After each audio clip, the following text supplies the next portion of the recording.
Hello everybody. So I want to talk about generating less stress and more calm.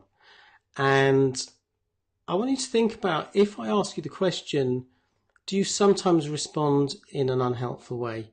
What is your response? Do you feel comfortable about talking about this topic, or is there some discomfort?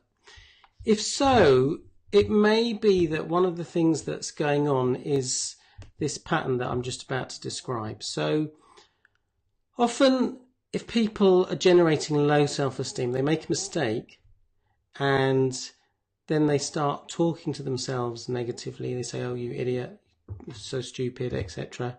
Then they feel bad, which means that feeds into a pattern of low self-esteem, which means the next time they make a mistake, they follow the same pattern. To break that pattern, what we need to do is, instead of entering into negative internal dialogue, we need to generate more positive dialogue. Might be that we remind ourselves that everyone makes mistakes. It's okay to make mistakes, just part of being a human being. And I know when I was recognizing that I was generating lots of unhelpful thinking when I made mistakes, I had to keep repeating this to myself. I kept having to say to myself, it is okay to make mistakes, over and over again, until actually I felt okay about it. And I actually forgave myself for making mistakes. And if we do that, then we feel good. That feeds into high self-esteem. And then the next time we make a mistake, we're more likely to repeat that pattern. So I want you to think about that. Which is your current pattern? What's the pattern that you do at the moment? And if you recognize that actually it's not very useful, think about changing it. And the reason I want to talk about this topic is I do have clients who say, yes, I need help with this. I recognize I generate stress and this isn't helping my recovery from ME, chronic fatigue syndrome. I want to talk about my relationship to stress. So before I got sick, I was a stress head, and I would generate stress unnecessarily a lot of the time. So just one example of that is being very bad at timekeeping. So I would just generate stress by having to rush around everywhere. And I was pretty hard on myself. If I made mistakes, I would get really frustrated, sometimes be furious with myself. And so I want you to consider, before you got sick, what were you like? Were you like the Dalai Lama, as calm, as relaxed as he is?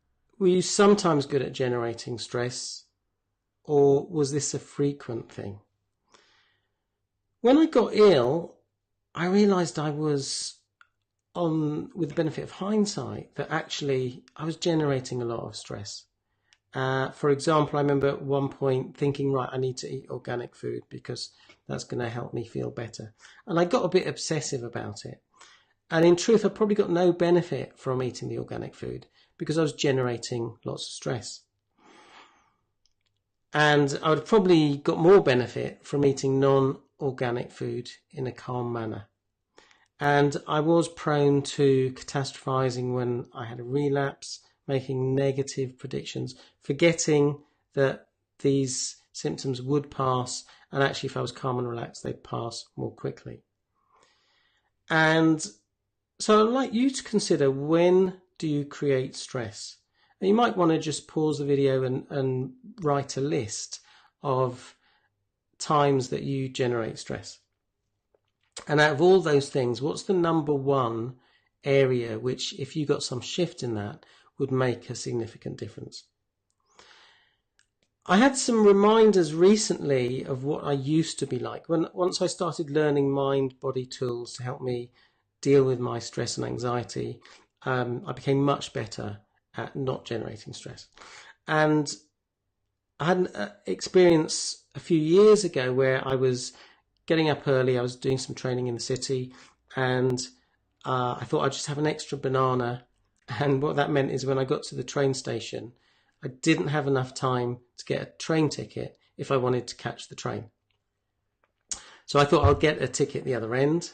When I got to the other end, there was ticket inspectors. And so I got an immediate fine of £20.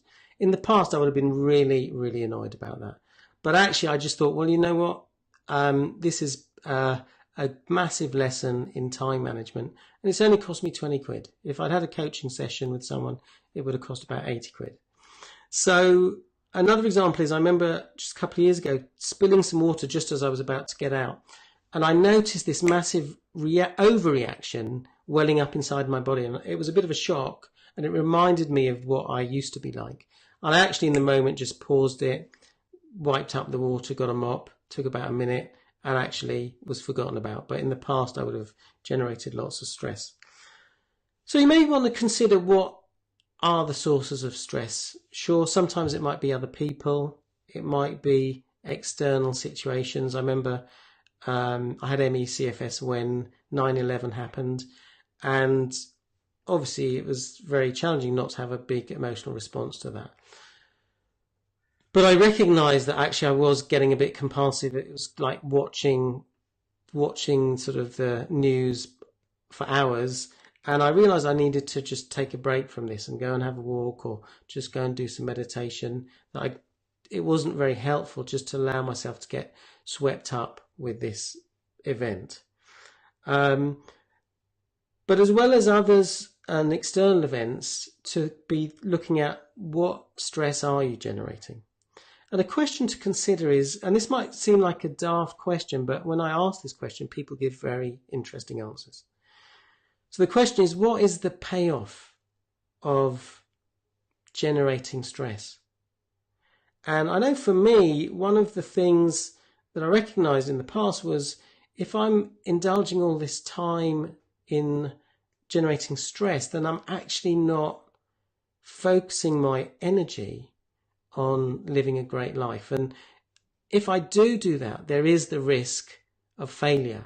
But you might have a different reason. So it's something to just consider. Again, you might want to just pause the video. I want you to also consider, what is the cost of generating stress? Obviously, it's an inefficient use of energy, and if you've got a health condition like ME CFS, it's not a good use of your limited energy. And it also closes down options, because if you're depleting your energy by generating stress, then you've got less energy to do other things. So I'd like you to consider, what are the solutions? So if you think about your number one situation where you create stress, what would be some solutions? So you might want to pause the video again and just brainstorm as many solutions as you can think of.